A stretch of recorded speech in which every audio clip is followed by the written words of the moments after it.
Hello everybody, UB here, and today we're going to talk about using cork instead of foam or metal foil or something like that in our sculptures. So, let's get started.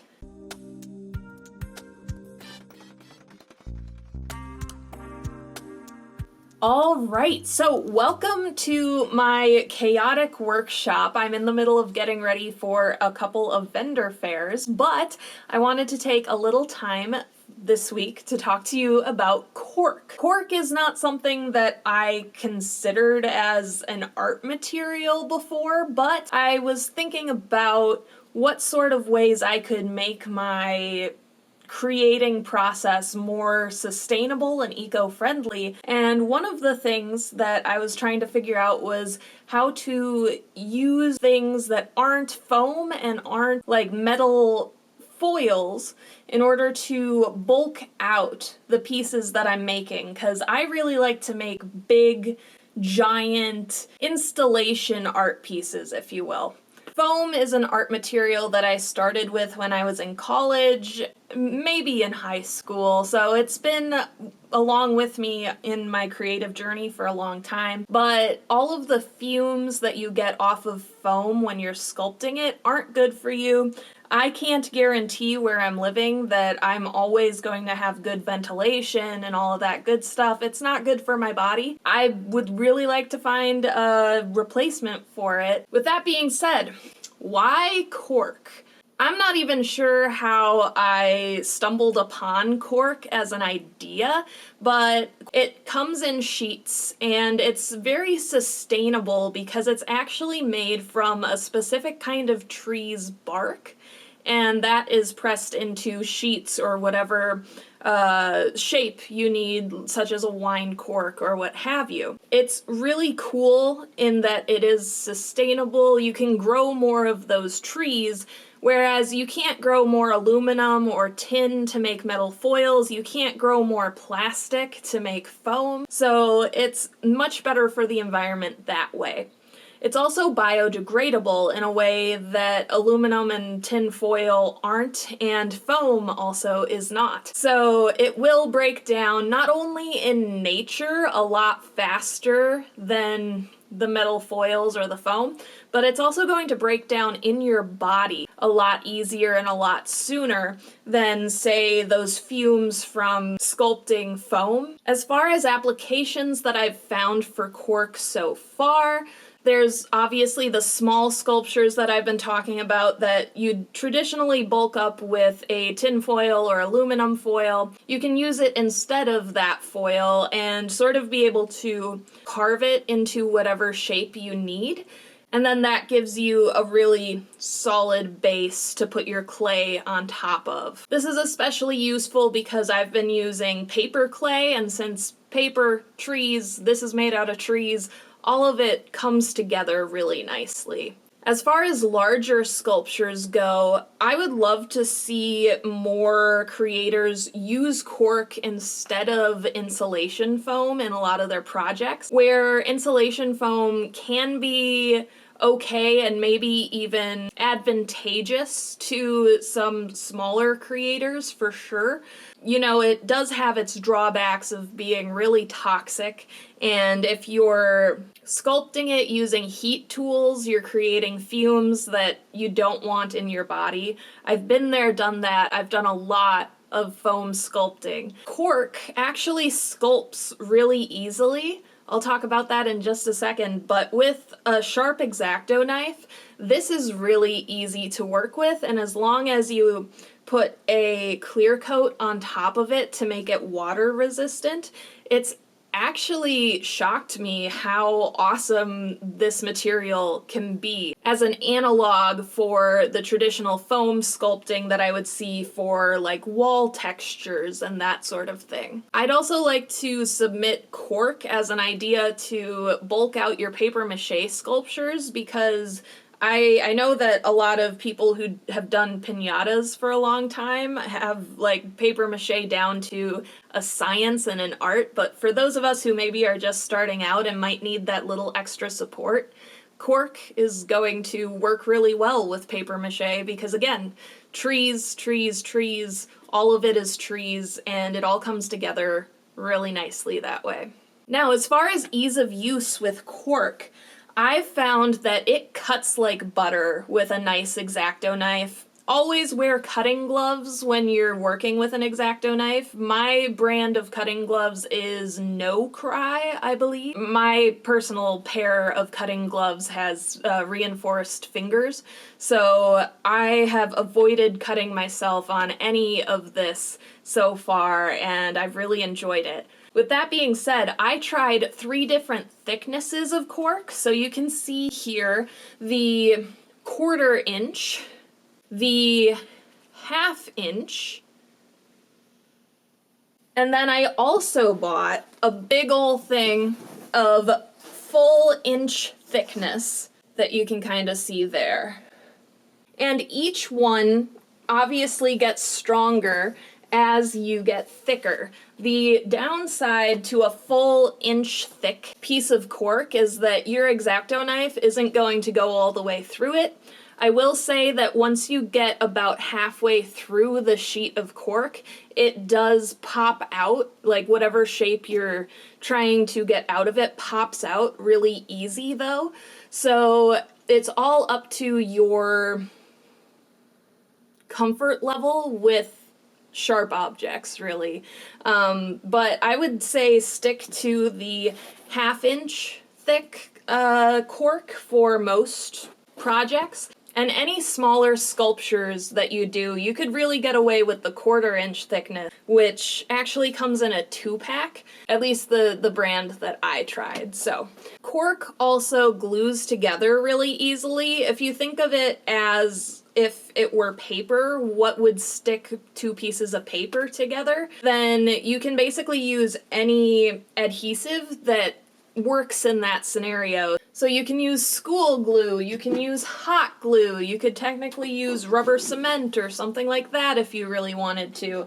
But you could also make a paper mache slurry, just a watered down kind of paper mache mixture, and that would also glue them together. And that's kind of the most eco-friendly option for anybody who's interested in making their art process more eco-friendly rather than just focusing on the body-friendly scenario. Cork gets very, very dusty, pilly as you're cutting out the pieces, but it is very easy to sweep up or vacuum up.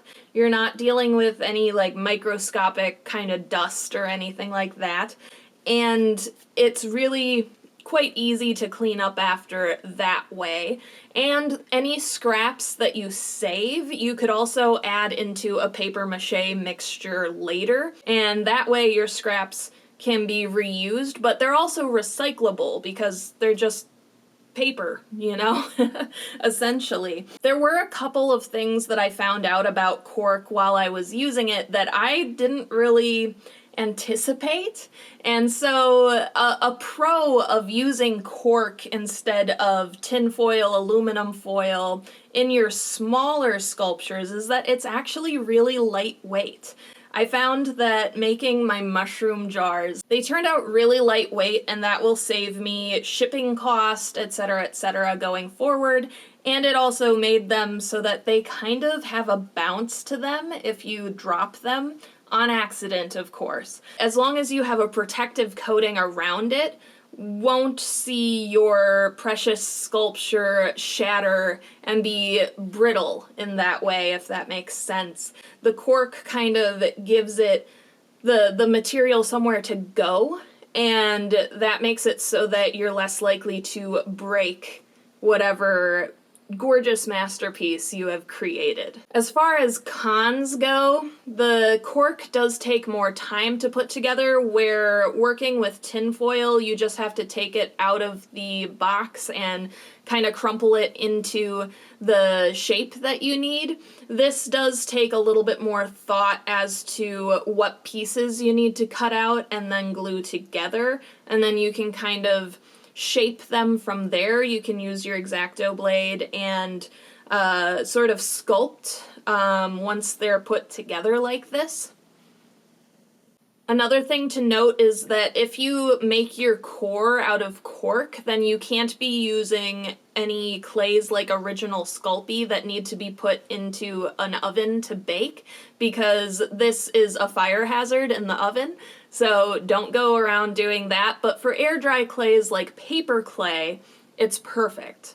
And obviously this isn't as simple out of the package as just taking some foil out of the package or just using a heat tool on foam. It does take a little more skill than those other materials do, but I think once you get the hang of it, it really is just really fun to play with.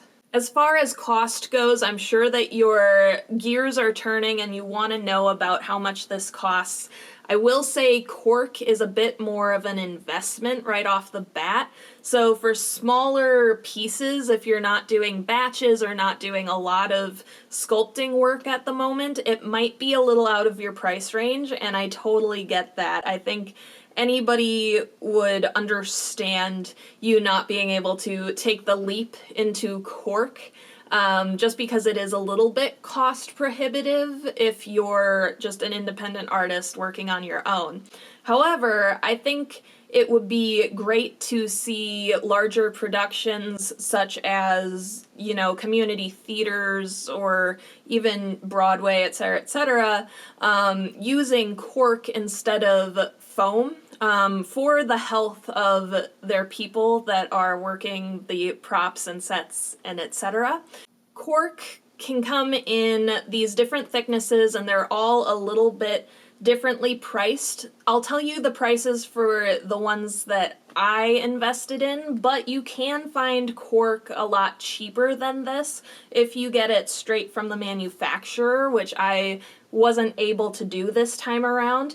And you can also get it in large rolls, which reduces your cost per foot or inch or what have you. For the 1/4 inch thick, very thin cork, I paid $45 for a 2-pack of sheets that are 2 feet by 3 feet.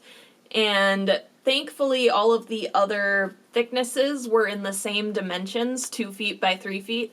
So the math is pretty easy here. But that was a 2-pack of the 1/4 inch.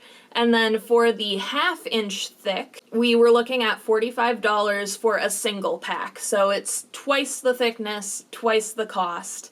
For the inch thick cork, which was $61 USD for that same 2 foot by 3 foot sheet.